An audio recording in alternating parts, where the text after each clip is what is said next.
a Primeau fan.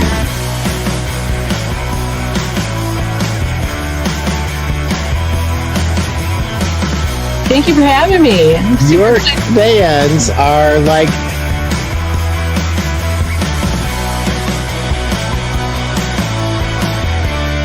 What an honor to be here, Pete. You're a legend. You're a rock star. I'm a legend in my own mind, said my wife. If I can do it, anybody can do it.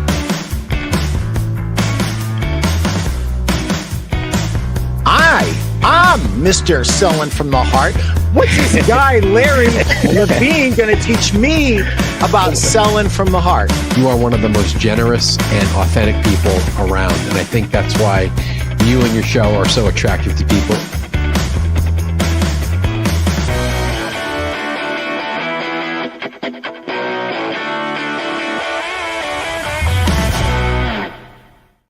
Welcome to the P. Primeau Show. It is episode 220, and we are with my friend Patrick Tinney, and we are going to have you meet the SalesGorilla very shortly. Let me just pay the bills really quickly. If you haven't read my book, Sell a Million, what are you waiting for? 101 tips for furniture and mattress stores to sell another $1 million or more this year. This is a marketing book. This is a sales book. I have been blessed to travel over 2 million miles by car in probably 20-ish states, and primarily the 6 or 7 that surround Ohio. And we were really blessed to be able to put this book together with 10 other co-authors that just did a fabulous job and delivered incredible value. So if you go, I don't need another sales book, don't buy this. If you want the next 3 years of your sales meetings on Saturday morning done for you, get this book. Miles and Miles of Retail Selling Greatness, 3 years worth of sales meetings. Your salespeople, when they read this and master what's in it, will produce happier customers, will produce higher tickets, and more than that, they will absolutely elevate your store to a whole nother level. So grab it. If you're smart, like my friend Fawad, you'll buy them for every salesperson that sells mattresses in your store. So Miles and Miles of Retail Selling Greatness is available now. And I have to tell you something. My dear friend Pat Tinney, who's about to come on, had a hand in this book that nobody knows about. I've never spoke about it before, but he was kind enough to go through and help me proofread and improve the book greatly. So I only wish I had started with him at the very, very beginning. Pat, just so that you guys know, is the author of 4 great sales books, and what he is about to reveal to us in the next hour is going to make your head spin and make you realize that when you want to talk about being great, you're going to want to talk about Patrick Tinney. 2 other important announcements, guys. If you are in the mattress industry and you don't belong to the Mattress Industry Network group on Facebook, join immediately. If you want to learn how to build, market, sell, and succeed in the mattress industry, this is the place for you. It's 100% free. This is where you come to learn how to build, how to market, how to sell, and succeed in the mattress industry. Everybody's in here. It's a group that was started by retailers for the benefit of the entire industry. So join our group and say hi. There's a QR code. My producer's going to flash there on the screen. Hit that QR code and join the group. It's 100% free, and you'll have a great time and you'll enjoy it. And I will look forward to seeing you inside the group. Also, if you sell mattresses and you are not signed up for the masterclass, that is in Cincinnati starting this Sunday, call Scott Vaughn immediately. Use the link. I think you can still get in. Beg, borrow, steal, do whatever you have to. That link right there, wingocoaching.win/2025.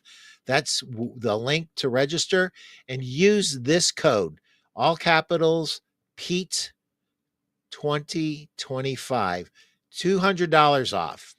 You'll get $200 off. This is a meet and greet on Sunday night, and then all day Monday and all day Tuesday. Scott reveals his playbook that took him from zero to millions of dollars worth of sales. Pound for pound, he's the best mattress retailer in the country right now. And what he has done is he's put together his playbook. He's laying it open for you in a 2-day seminar, and it is something that you should not miss. Did I get everything, Chris, or did I miss something? Patrick, welcome to the show. Thank you very much. Who is this big, hairy fella that we're about to meet? Tell me about SalesGorilla. Well, SalesGorilla was a vision that I started about, a year ago. And I don't know what I was thinking at the time. I was playing around a little bit with video, and I thought, should see if we can do maybe 1, 2, 3 a day. And then I started thinking, geez, I wonder if we could maybe get to 5. Anyway, you know what happened. And then I started throwing goals up on the board. And I thought, geez, I wonder if we can get to 50. And then it was 100. And I thought, well, if we can do 100, and you know what happened again. So by the time I had finished what I felt was enough, in other words, I made peace with my own work. I completed well over 1,000 videos. I won't tell you how many, but it was way over 1,000. And then I started to delete. And I started to visualize, like, what the heck can we do with this, right? And anyway, then we started to think about how do we enhance this? And then after that, we got involved with some AI software that allowed me to enhance the videos.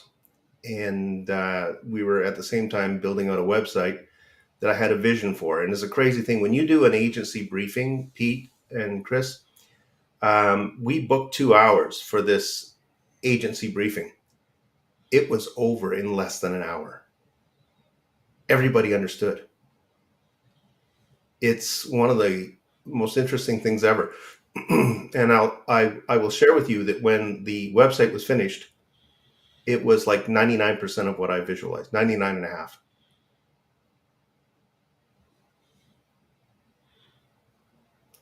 And now I think we've got probably the largest sales negotiation video portal in the world. In other words, I can't find another one. So, Pat, what is the average length of a video that's in here? So that's a great question. They range from about a minute to just over 5 minutes. My belief is that if you're going to offer somebody a lesson, it shouldn't be longer than, say, 5 or 6 minutes. Now, when we get to strategy, honest guys, I've tried. There's only 1 or 2 that I'm able to do in less than 5 minutes, because really what you're doing is you're talking about buyer strategy, where there's risk for the buyer and the seller. You've got time compression or time decompression. Then you've got sort of the management of the situation, and then you've got navigation. So somehow you got to get all of that in, and you want to be able to explain this in the simplest language possible, which is really, really challenging. So, Pat, is this Is SalesGorilla sales with a strong emphasis on negotiation, or is it strictly negotiation? So it's a combination. So what I would say is it's a sales site with a very, very, very, very strong bent on negotiation. In other words, when I sat down to produce the site, I was thinking sales negotiation, not sales in particular, because one of the things that I've come to understand over a long period of time is that, and this is through a lot of research, 50 bookstore appearances, and I just asked the right questions about what people believed that their proficiency was in negotiation, and people overestimated their skill sets by, it was ridiculous.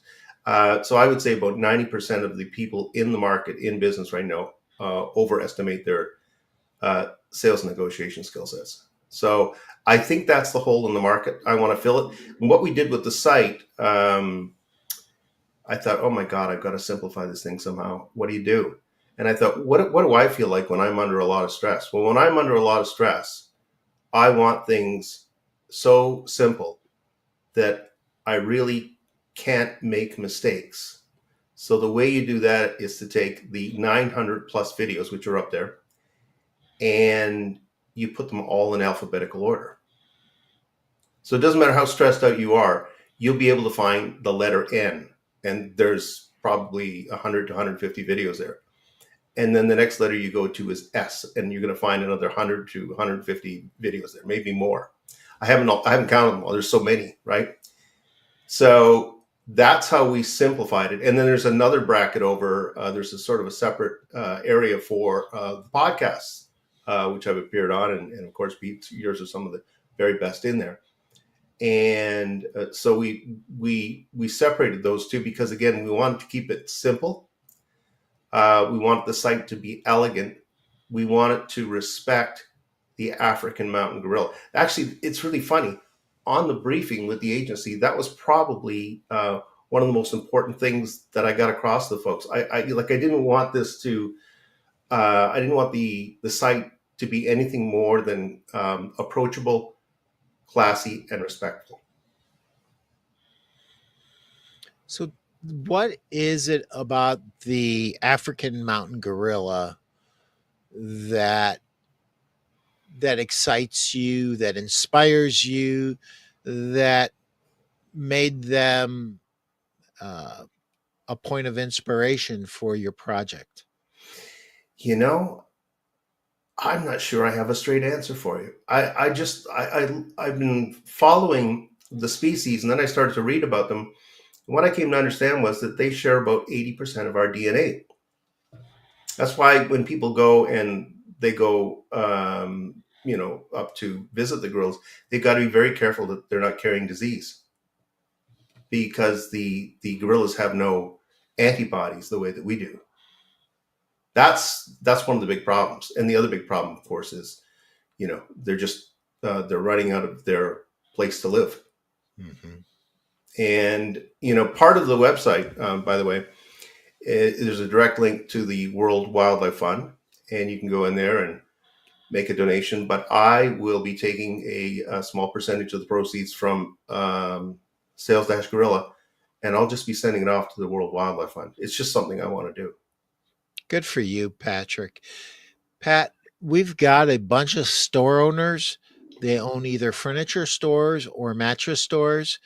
And they're like, my salespeople, a lot of them do have sales drops, pricing drops, but many of them don't. They're like one price shops. And before they tune us out, I want to ask you, if I don't allow my salespeople to negotiate on price, why should we watch these videos on sales and on sales negotiations? Is there a benefit to my retail sales pros? Yeah, because I think price is the last place you got to go. I mean, think of all the things that you sell in in a mattress store. I mean, it used to be just mattresses, but it isn't anymore. You go in for pillow fittings. You have to have the correct sheets that really bring out the life of the mattress. And then you got the mattress cover and all of the different iterations around that.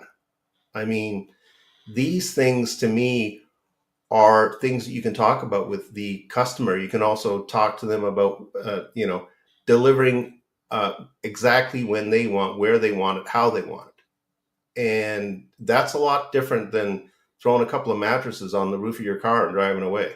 It's a different industry now. I mean, I remember as a younger man, I walked in to a mattress factory, and it was run by a bunch of Christian Guyanese gentlemen. And I just said, geez, I've never seen how a mattress is built. I said, can you show me? And he says, nobody is interested in how we put these things together. I said, well, I am. He says, well, come on in the back. And he says, we'll show you. And they did. And I learned everything about ticking to just how things went together, and pillow tops, and it was like the grand tour of the mattress factory. Of course, I know everything's changed now, and now everything is, I mean, we're entering a stage right now where artificial intelligence is going to be built right into the mattresses. We're going to get there. The smart beds will get smarter. Oh, So, yeah. Patrick, you've been involved in some really high stakes. And by the way, this is a great shot. Chris, you're the absolute best. Chris Stone is probably the best producer I've ever seen in my life. Those are Patrick's books. That is the knowledge in here is baked into this video program, is baked into the SalesGorilla. So unlocking, yes, the bonus round. Nothing stops me. Made me cry a bunch of times. Perpetual Hunger, which made me cry several times. Patrick's been involved in some real high stakes, negotiations. And I think Pat will tell you himself who wins and who loses in high stakes negotiations is going to be the person who has the most knowledge and who's uncovered the needs the best, and also the person who has put the time in to train ahead of time and does not have to search for the answers. He or she is competent in all of these negotiation techniques. I'll give you guys an example of one: time compression. We don't even talk about it in our business. The first time I heard about time compression, it was Patrick Tinney. And when a customer is in a hurry, trying to hurry you along, sometimes you need to slow the sale down to allow you a chance to fully uncover their needs. You as a sales pro, if you fully uncover the customer's needs and what their outcomes are, the desired outcomes are, where are their aches and pains, and you have in your store ways to eliminate those aches and pains. That is a big part of what these videos will go into and teach you. Questions that you're not asking your customers, that you need to learn how to start to ask your customers, and how the different whys in the rows go, when you have to speed a sale up and when you need to slow it down. And more often than not, you need to slow it down. But Pat, I am talking all over you, and you're my guest, and please. No, you're abundantly correct. Here's the thing about a store, and I love the ecosystems of stores. By the way, I'm a retail guy, so when I had a chance to study advertising in college, I was in an agency program to begin with, and I knew I was in the wrong program, so I switched to a retail program, and that's where I came to understand a lot more about retail. And then, of course, I had to learn how to speak retail. And that's not like a 2-week conversation. That takes a couple of years to learn. And when you start dealing with, major furniture retailers like we have in Canada. We have the Leon's Group, and they also own the Brick, and their market share is remarkable up here. It's around 21%. Now, I don't know too many other furniture groups that have that kind of penetration in a country. And That's massive. It's massive. And that was one of my clients. So I would go in, funny story. My boss, Don Fisher, was a former president of the children's division of Simmons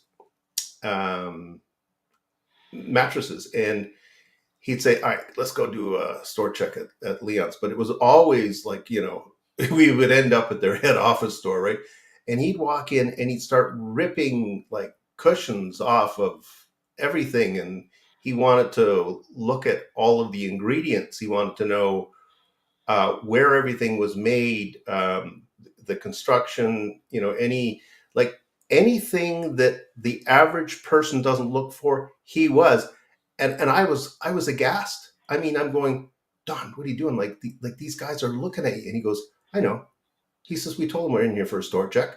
He says, I'm just checking it the way that people who are in the industry, they expect to know exactly how things are built, where they're built, how they come together, and the reliability of the product. And he said, you better get used to that, Pat, because that's the retail game. And then, and about that time, that's when, furniture was no longer furniture. It was home fashion. That was the turning point. That's when the store became the brand. And then, the fashion industry, of course, is a totally different experience. But, if you look at Ralph Lauren, for instance, he's blended them.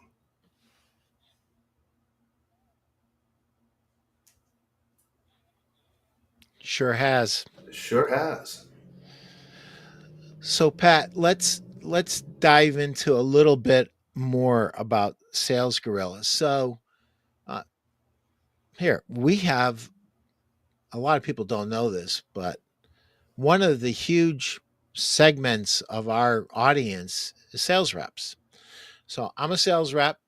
I've got a big negotiation that's going to happen with a top 100 retailer. And I'm not feeling 100% comfortable. What does preparation like that look like, and how does SalesGorilla help? Oh, that's a great question. And I don't get asked that question very often, but here is the answer. You always scale your preparation against the size of the opportunity and the importance to your company. So if it's a $500,000 negotiation, it gets the $500,000 treatment. If it's a $5 million, it gets the $5 million treatment. If it's a $10 million, it gets the $10 million treatment. $10 million negotiation can take up to 6 months. And if you're not prepared, you've ignored the opportunity. And to me, that's one of the saddest things that can happen to anybody. And I can tell you that near the end of the preparation for those negotiations, in the days before we had, a lot of the technology we had right now, I would just use my phone at night to leave myself messages up to 8-10 times a night in the days leading up to that final in front of the customer negotiation. And I could barely understand what I was talking about the next day I'd go to the office.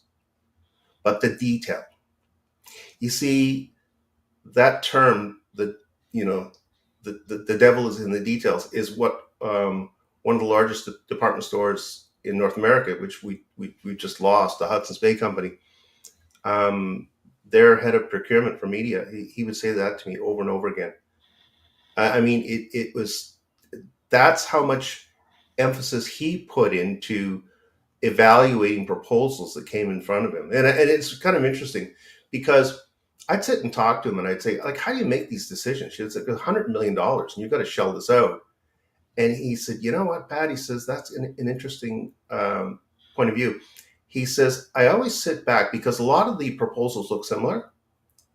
He says, then I close my eyes for a minute and I say, who is actually going to deliver exactly the way I want the delivery to happen? And then that is when I make the decision, because I could get a cheaper price, but if it's a really rough delivery and all of these store managers start to complain, the product is not presented as it was bought, and there's a lot more work when we get the product on the other end.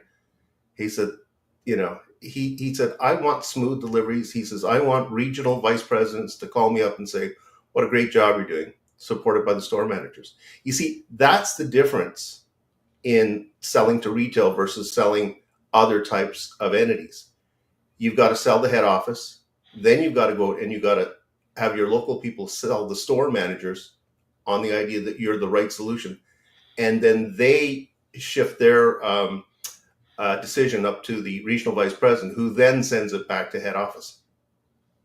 And if you don't understand that, you're not in the game. So, Pat, this is for our sales reps friends that are watching. What would you say the biggest mistake that a sales rep makes when approaching a retailer?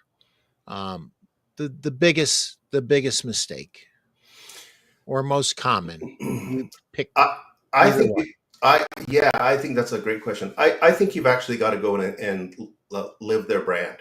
You see, a brand is really nothing more than a series of perfectly repeatable promises.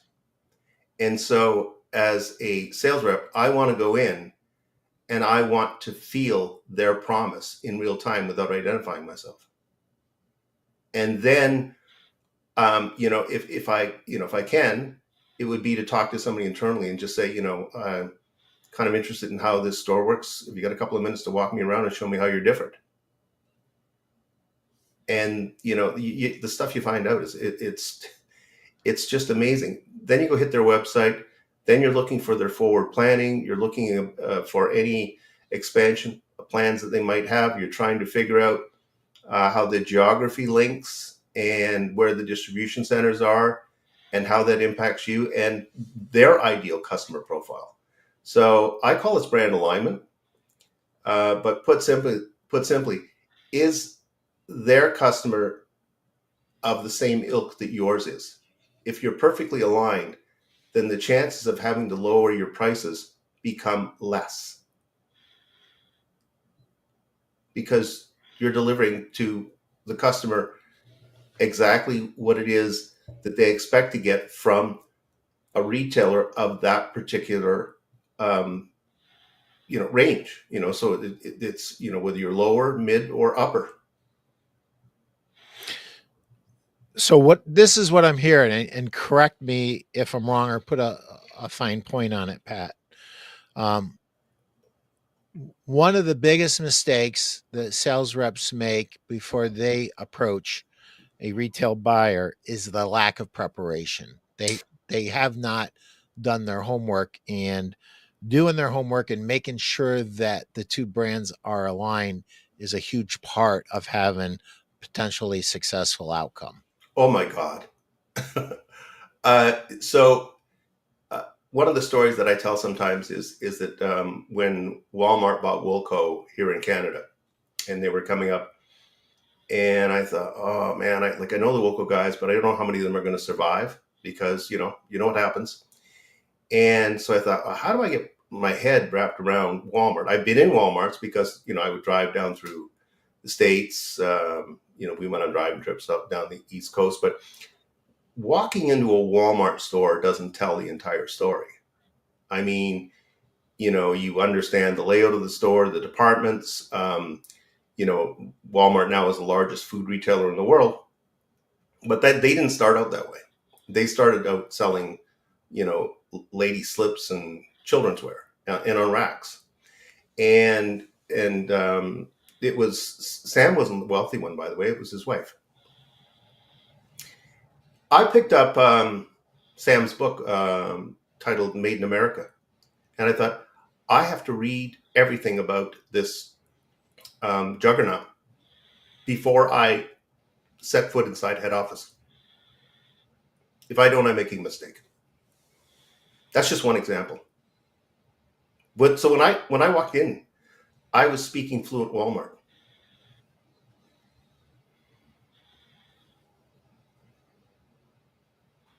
That's the difference. Yeah, that's shopping the stores physically, reading everything that you can. And ladies and gentlemen, this is new thing that's called AI. You can actually put a prompt in your AI that says, show me all the brands for XYZ furniture store or ABC mattress store, brands that they carry, and please identify any competitive threats to them. Because you as a rep should be looking out for all of your dealers and all of your potential dealers if you understand what the threats are. And by the way, I've done this several times. I do it for my existing dealers as well. And sometimes you learn something that surprises you. Sometimes I've even seen where some leases that were not publicly disclosed were revealed. So learn everything you can before you go in to a negotiation. Being prepared is more than half of it, but understanding, negotiations is a part of sales that a lot of people say, you know what, I'm just a good, honest person. Negotiation sounds like manipulation. And the reality is, once you really learn about negotiations, real negotiations from a real expert like you, Patrick, you realize that it has nothing to do with manipulation. No. It has to do with being a professional. It has to do with being committed to helping your retail partner grow their business. And it has everything to do with you doing your homework and being aware of the process. And, Pat, that's another one. I think us assuming that we know their sales process. I had literally a top 100. I knew their sales process intimately. Mm-hmm. I had sold them things before. Yep. And here I was selling something again. And I said to the buyer, so I guess you got to take it back to the committee. And he goes, no, Pete, I'd actually like to give you a PO for it right now, if that's okay with you. Oh, wow. I said, that That's is okay sweet. with me. I am That's sorry I was sweet. being presumptive. He goes, no, you are 100% right. He goes, that is our normal process. We've gotten to a place with this thing that process is being altered because this is something that we need to get done right now. Yeah, and it's understanding the culture, the ethos of how it is that they operate. So when you go into different retailers across North America, walking into a Walmart home office versus walking into a Lowe's or walking into a Home Depot or walking, pick your next five, they're all different. All they're not the same at all. And I think you have to acclimate when you walk in that front door and sit with them. And by the way, time slots used to be a half an hour with the likes of Walmart. I'll bet you they're only 20 minutes now. And I think with the tariffs, it's just going to get faster. So first of all, they've made probably 75 to 80% of the potential decision before you even open up your proposal. They know more about you than you know about them. Got to remember, if you operate manufacturing across the country, do you think they've not been in to visit your manufacturing sites? Because I can tell you they have. That's the kind of homework they do. And You know, it's also understanding, just how a store works and how the customer travels through the store. By the way, a store is a huge advantage. If I've got a customer in a store, as long as they're in the store, we have a negotiation advantage. The minute that they walk out of the store, our advantage falls. Yeah. Because they can pick up the phone and say, you know what, I really liked everything you showed me today, but I've looked at my budget and I'm 97% of the way there. What do you think we should do? But they wouldn't do that in the store. Yep. So the assumption that when you get a call from a customer that was in earlier, that you're just going to write it up automatically, it might be the customer trying to negotiate right there on the phone, a negotiation they weren't comfortable having in the store, right? Sure. As a matter of fact, I think, you have to keep them on the phone as long as you can. And, and you have to look at your cost modeling. So I cost model up and I cost model down. And, you got to know your margins. You got to know about, if you're going to add anything to the package, you got to know about contribution margin. And you got to make that decision as to whether it's the right customer to sell to at the right time at the right price. And then you've got to make sure, don't do deals for deals. I mean, shelf velocity I know is really important, and you got to keep running money through the till, otherwise the bank gets crazy. But selling a product for the sake of selling a product actually costs you money because you got to run them through your whole system. And selling one of anything to a customer, to me, is a lost opportunity. We sell the ecosystem. We don't sell one thing. That's super strong. Well, I mean, it kind of makes sense. I mean, if I go into any operation, so let's just sort of say, retailers are the same as just about every other business out there, right? They have their specialties. I can walk in and I can say to somebody, see that thing over there? That's a commodity. And they say, no, that's not a commodity because it comes in a package. But I said, well, what if I only want to buy that one piece? Then it's a commodity. And I've explained this to large corporations over and over again. And when I put it to them that way, they kind of go, oh. I did it with Microsoft on cloud. I explained to them, I said, I'm sorry, cloud is now a commodity.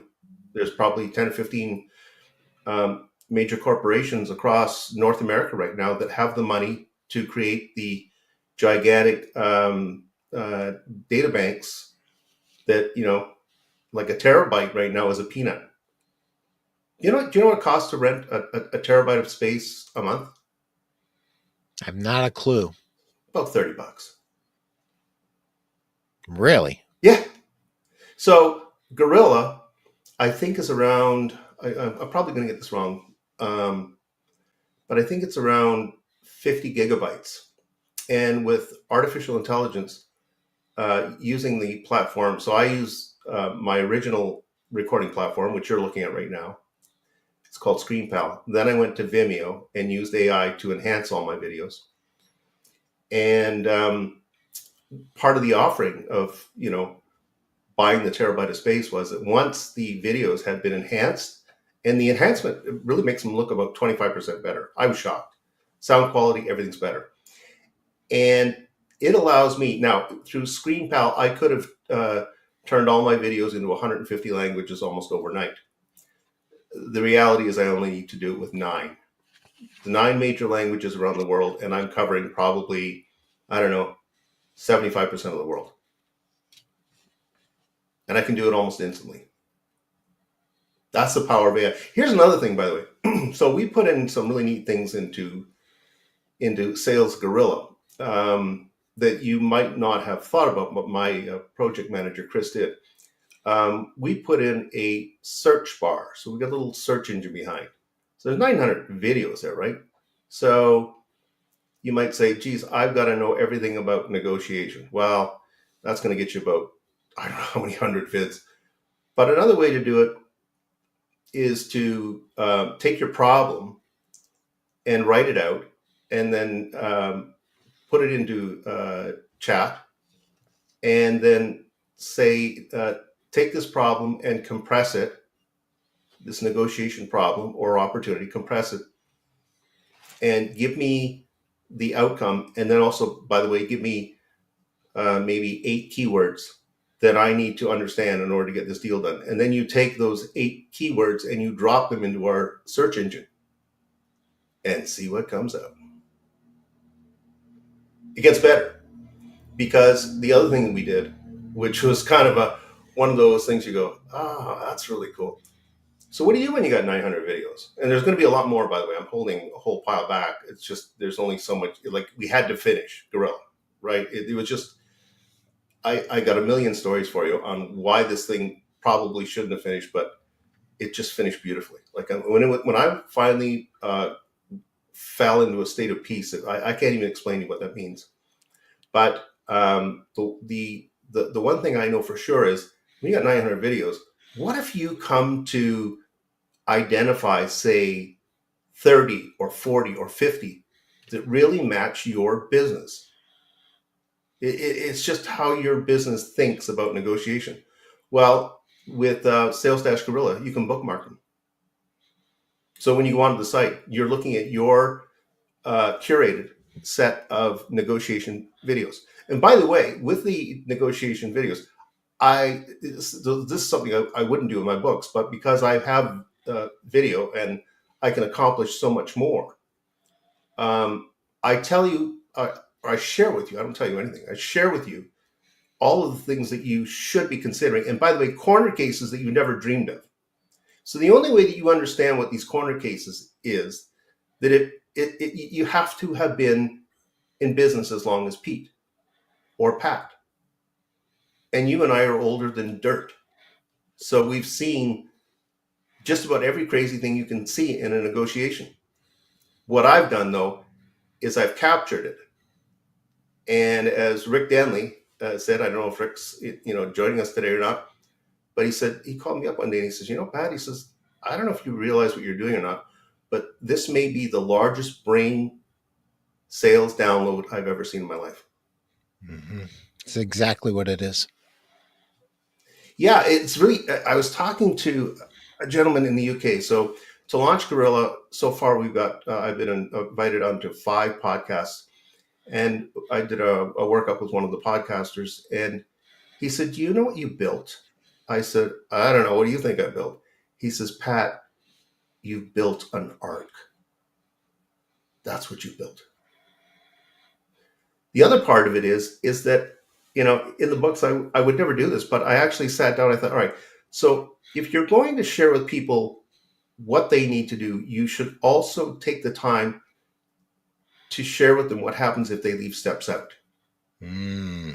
Yeah. You see, because the customer will almost never enter your sales process where you want them to, right? So there are times when you're going to have to backfill the information in order to be able to make the best decision on a recommendation for a customer. Like I say to people these days, I don't sell anymore. I just help customers make great buying decisions that are so de-risked that when they take it home to their family just sort of says, well, geez, I mean, if we don't buy this, we look kind of silly. Now, on the corporate side, you can take that same thing, same proposal home and present it to your wife or your husband and then say, I just want to know if you understand what it is that I'm looking at. And if they do, and if they can articulate it very clearly, then you're ready to go sell that internally, because what you got to remember about a buying team is you present it to them. Some of us call that selling. And then they have to go internally and sell your idea up to the executive team. And the idea must be so de-risked that not implementing the idea may end up being costly for that company. So here's something, when you started talking about de-risking the sale, what automatically went through my head is us in the mattress industry. We often have comfort trials. We have a 90 to 120 night, 20 night comfort trial. And, just having that comfort trial as an owner does not mean that you have properly trained your salesperson how to position it, how to use it, when to even talk about it, if at all, and how to be successful with it. And I think that SalesGorilla does that. It teaches you exactly how to position some of these policies that you actually have in your store. They're great tools. You have these great hammers and saws, but you're not sharpening them and you're not keeping them in the proper condition, and you're not teaching your people exactly how to use them and how to use them safely. And SalesGorilla helps you to do that. Yeah. As a matter of fact, I think I've coined a new phrase. About 2 years ago, I noticed that buyers were taking 2 or 3 negotiation strategies and combining them. I remember the first time I said, damn, that looks like strategy stacking to me. And so when you go onto Gorilla and you drop in your keywords or whatever it is you put into our search engine, you want to take about 5 of those videos, maybe 6, that address your problem, and stack them all. And stack the solutions based on efficacy, risk, importance, and dollar value to your company. And that's when you can go back to the customer and say, all right, so we didn't quite close the first time. Here is the new idea. Here is the new solution. And by the way, it doesn't always have to be about money.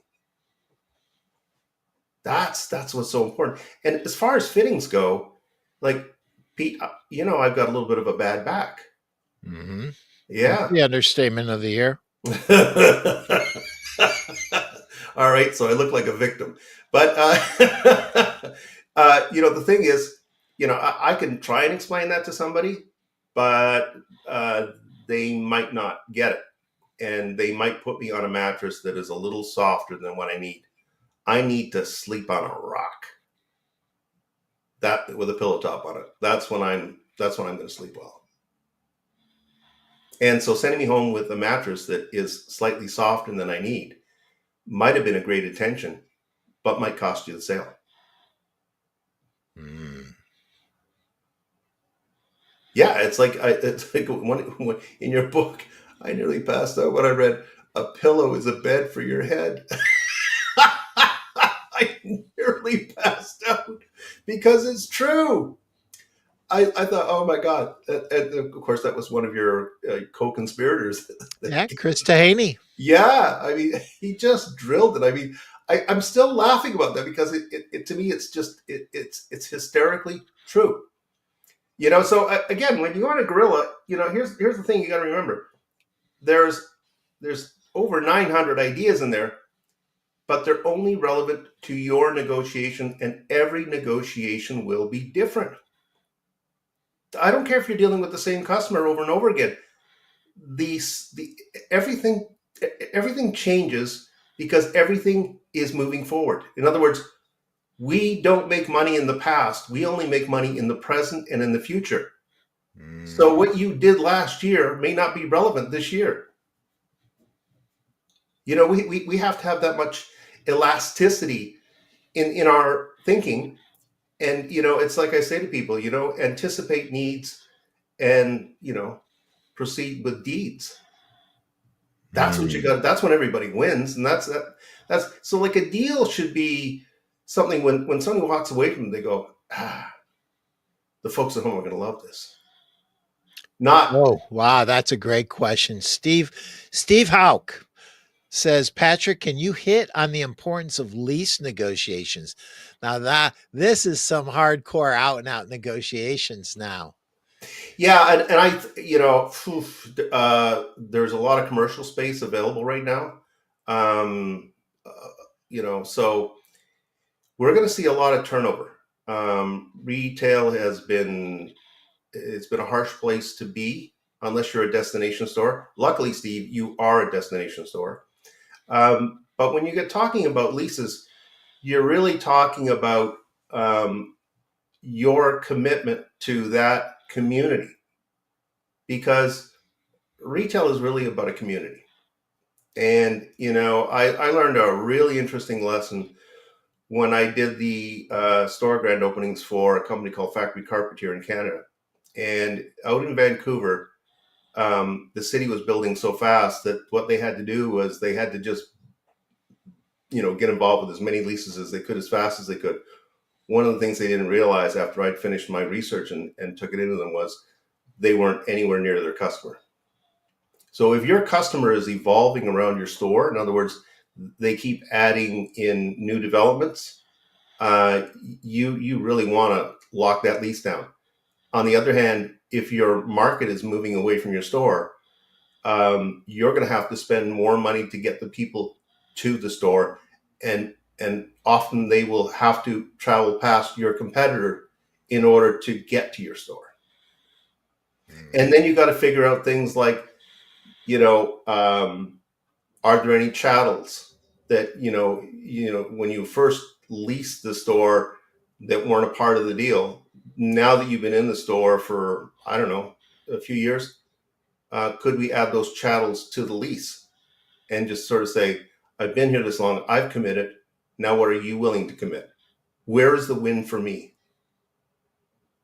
And the win for the other side is going to be the length of the lease and any conditions that you put on it. And by the way, Steve, if you can, you want to be the guy that writes the last addendums in that contract. Always control the contract. That's a great little tidbit there. Write the last addendum. Oh, yeah, for sure. You see, here's the thing with negotiations. We never really say 100% of everything that it happens to get a deal across the finish line.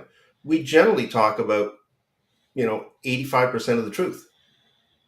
Well, there's 15% of the detail left out there. So once, you get close to signing, you got to make sure that you get in all of your special asks in there. And, it could be something like, all right, so if the heating goes out in this place and we have to modernize, what's the mechanism that allows us to modernize? I understand that I'm responsible for everything that enhances the store, but when it comes to heat and the roof and the foundation of the store, that's over to you. So you got to figure all those things out. That's huge, Pat.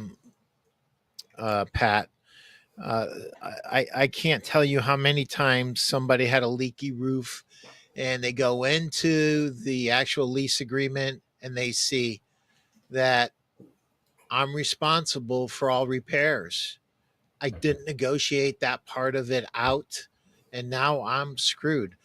Or it's the middle of the summer, it's August, it's 80 plus degrees, and my air conditioning is out, and I'm responsible for replacing the air conditioner. So, yeah, sort all of that out. The heat, the air, the roof, the foundation. Make sure that you're not on the hook for those repairs that indeed the landlord is, because, boy, I've seen it happen, Patrick, numerous times. Look at the exterior of the store. And you might say, well, I'm responsible for the exterior of the store. Fair enough. Signage, stuff like that. But what happens if the parking lot starts to fall apart? The asphalt it just doesn't, it's not holding up anymore, and it starts to crumble.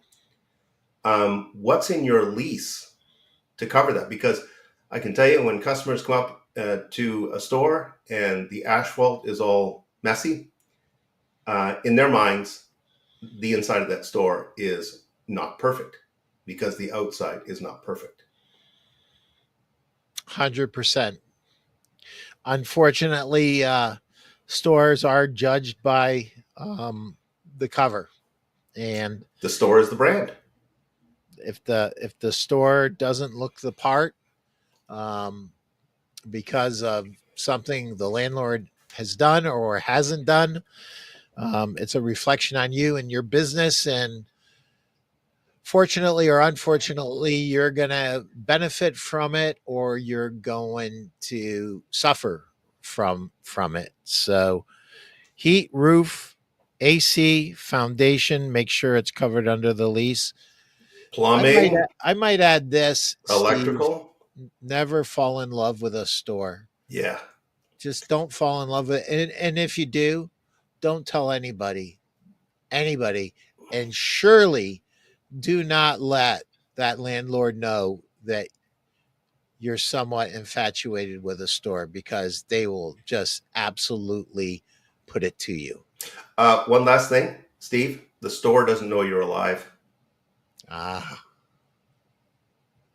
It doesn't care about you. That's so important. I think that, when people build a certain amount of history in a location and, they just start to think, well, geez, I could never rebuild from the bottom up and still maintain the importance of the brand.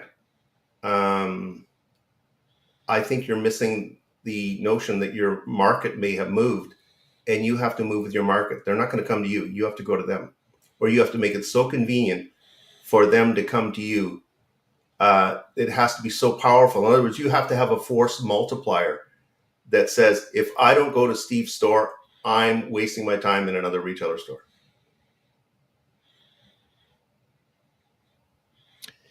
Colton Nichols, my buddy at Bubba's, currently in Louisville, Kentucky, hopping on to say hello. Missed both the Zoom and this. We'll rewatch. Well, Colton, you're live right now, brother. You got a question for my friend Patrick Tinney on negotiations? Andrew Burt says, good afternoon, fellas. Hope you are both doing well.